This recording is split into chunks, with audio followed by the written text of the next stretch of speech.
আসসালামু আলাইকুম। এখন শুনবেন সংবাদ শিরোনাম। আবু সাইদ হত্যা মামলায় রংপুরে 2 পুলিশ কর্মকর্তার ফাঁসি, 3 জনকে যাবজ্জীবন কারাদণ্ড, বাকি আসামিদের বিভিন্ন মেয়াদে সাজা, পরিবারের অসন্তোষ, রায়ের বিরুদ্ধে আপিলের চিন্তা। শেরপুর 3 আসনে জালিয়াতির অভিযোগে নির্বাচন বয়কট করল জামায়াত। বগুড়া 6 আসনেও সরে দাঁড়ানোর ইঙ্গিত। সিইসির দাবি সুষ্ঠু ও শান্তিপূর্ণ হচ্ছে ভোট। দেশজুড়ে বেড়েই চলেছে হামের সংক্রমণ ও মৃত্যু। 5 জেলায় উপসর্গ নিয়ে আজও মারা গেল 10 শিশু। সাবধানতা ও স্বাস্থ্যবিধি মানার আহ্বান। পর্যাপ্ত জ্বালানি তেল না পাওয়া গেলেও যুগ্ম সচিবের দাবি আগামী 2 মাসে পেট্রোল অক্টেনের সংকট হবে না। সপ্তাহে 3 দিন স্কুলে পরীক্ষামূলক অনলাইন ক্লাস। তখন শুনছিলেন সংবাদ শিরোনাম, এবার বিস্তারিত। শহীদ আবু সাইদ হত্যা মামলার রায় ঘোষিত হলো ট্রাইব্যুনালে। আবু সাইদকে হত্যার দায়ে রংপুরে 2 পুলিশ কর্মকর্তাকে ফাঁসি এবং 3 পুলিশ কর্মকর্তাকে যাবজ্জীবন কারাদণ্ড দেওয়া হয়। তবে আবু সাইদকে হত্যার নির্দেশদাতা ও ময়নাতদন্তের রিপোর্ট পাল্টাতে চাপ প্রয়োগের অভিযোগ আনা রংপুরের পুলিশ কমিশনার মনিরুজ্জামানকে দেওয়া হয় 10 বছরের কারাদণ্ড। বেগম রোকেয়া বিশ্ববিদ্যালয়ের ভিসি, ছাত্রলীগ সভাপতি পোমেল বড়ুয়া সহ 5 জনকে দেওয়া হয় 10 বছরের কারাদণ্ড। এছাড়া বাকিদের দেওয়া হয় বিভিন্ন মেয়াদে সাজা। মৃত্যুদণ্ডের রায়ের পর এভাবেই আদালত প্রাঙ্গণে ক্ষোভে ফেটে পড়েন পুলিশ কর্মকর্তা আমির হোসেন। বৃহস্পতিবার আবু সাইদ হত্যা মামলার রায় ঘোষণা করেন ট্রাইব্যুনাল 2। শুরুতেই বিচারক পর্যবেক্ষণ দেন, তার সামনে মানুষ আছে সেটা ভেবেই দুহাত প্রসারিত করে দাঁড়িয়েছিলেন আবু সাইদ, কিন্তু ভাবেননি সামনে দাঁড়িয়ে আছে অমানুষ।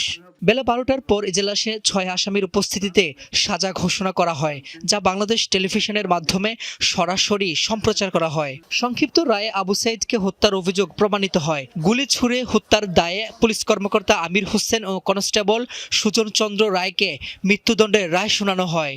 এছাড়া যাবজ্জীবন সাজা দেয়া হয় রংপুর পুলিশের সাবেক 3 কর্মকর্তা আরিফুজ্জামান, রবিউল ইসলাম নয়ন ও বিভূতিভূষণ রায়কে। তবে আবু সাইদকে হত্যায় নির্দেশদাতা ও ময়নাতদন্তের রিপোর্ট পাল্টাতে চাপ প্রয়োগের দায়ে পুলিশ কর্মকর্তা মনিরুজ্জামানকে দেয়া হয় 10 বছরের কারাদণ্ড। বেগম রোকেয়া বিশ্ববিদ্যালয়ের সাবেক ভিসি হাসিবুর রশিদ, বিশ্ববিদ্যালয়ের ছাত্রলীগের সভাপতি পোমেল বড়ুয়া সহ 5 জনকে দেয়া হয় 10 বছরের কারাদণ্ড। বাকি 20 আসামিকে 3 থেকে 5 বছরের মেয়াদে সাজা দেয়া হয়। প্রত্যেক আসামির অপরাধ বিবেচনায় সাজা দেয়া হয়েছে দাবি প্রসিকিউশনের। প্রাথমিকভাবে এই রায়ে সন্তুষ্ট প্রসিকিউশন।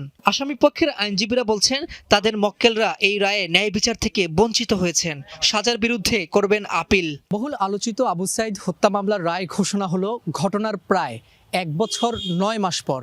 রায়ের প্রতিক্রিয়ায় আবু সাইদের পরিবার জানিয়েছেন, শেরপুর 3 আসনের চলমান নির্বাচনের নানা অনিয়মের অভিযোগ তুলে ভোট বর্জনের ঘোষণা দেন জামায়াতের প্রার্থী মাসুদুর রহমান। বিকেলে এক সংবাদ সম্মেলনে এই সিদ্ধান্তের কথা জানান তিনি। এর আগে শ্রীবর্দী সরকারি কলেজ কেন্দ্রে পুলিশের সঙ্গে ধাওয়া পাল্টা ধাওয়ায় এক পুলিশ সদস্য সহ 3 জন আহত হন। জামায়াতের অভিযোগ ছিল এজেন্টদের বের করে দেওয়া হচ্ছে। অনিয়মের প্রতিবাদ করায় জামায়াত নেতাদের ওপর হামলা করা হয়, সেটা দেখেও নীরব ভূমিকা পালন করছিল প্রশাসনিক কর্মকর্তারা। নির্বাচিত সরকারের আমলের প্রথম নির্বাচনেই যদি এমন চিত্র হয়, তাহলে স্থানীয় নির্বাচনে কিভাবে হবে, এমন প্রশ্ন করেন তিনি। শেরপুর 3 আসনে বিকাল 4:30টায় শেষ হবে ভোট গ্রহণ। 12 ফেব্রুয়ারি জাতীয় নির্বাচনের আগে জামায়াত প্রার্থী নুরুজ্জামান বাদলের মৃত্যুতে এই আসনে নির্বাচন স্থগিত করা হয়েছিল। থমথমে পরিস্থিতি, বিশেষ করে আমি যেখানে দাঁড়িয়ে রয়েছি জামায়াতে ইসলামের অফিসের সামনে, এবং নেতাকর্মীরা মন খারাপ করে এদিক সেদিক আছেন, এবং অভিযোগ যেগুলো, অনেক অভিযোগ, জাল ভোটের অভিযোগ আছে, কেন্দ্র থেকে তাদের এজেন্টকে বের করে দেওয়ার অভিযোগ আছে।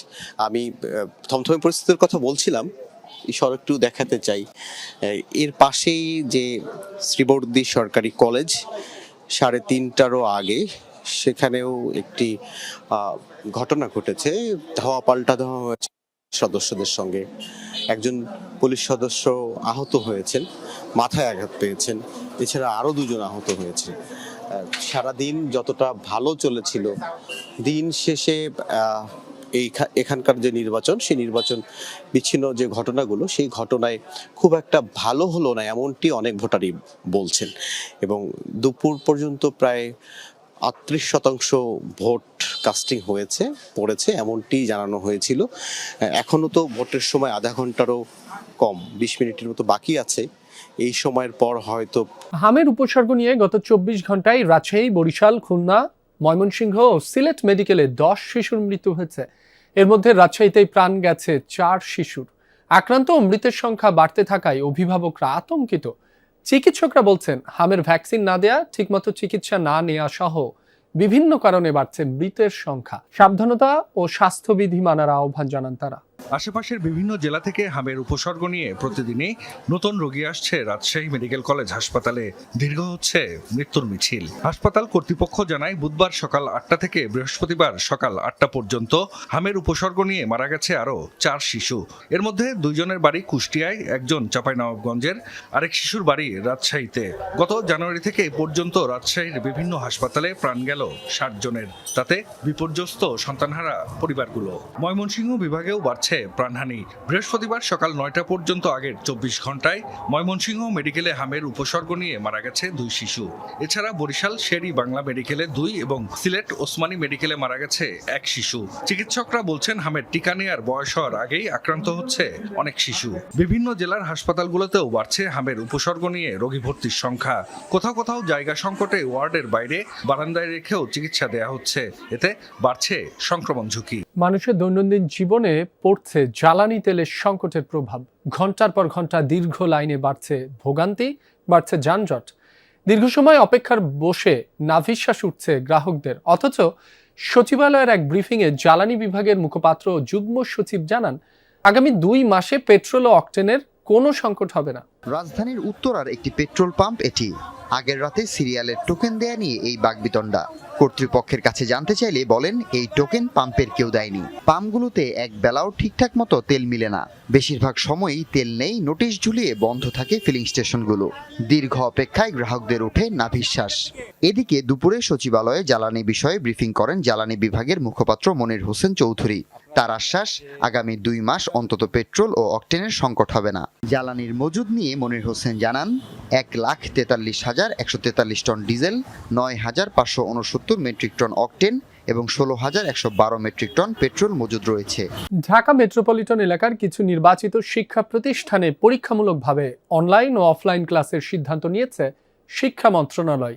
দুপুরে আন্তর্জাতিক মাতৃভাষা ইনস্টিটিউটে এক সংবাদ সম্মেলনে এই তথ্য জানিয়েছেন শিক্ষামন্ত্রী। তবে এর মধ্যে যেসব স্কুলের সক্ষমতা আছে তারা এটা অনুসরণ করবে।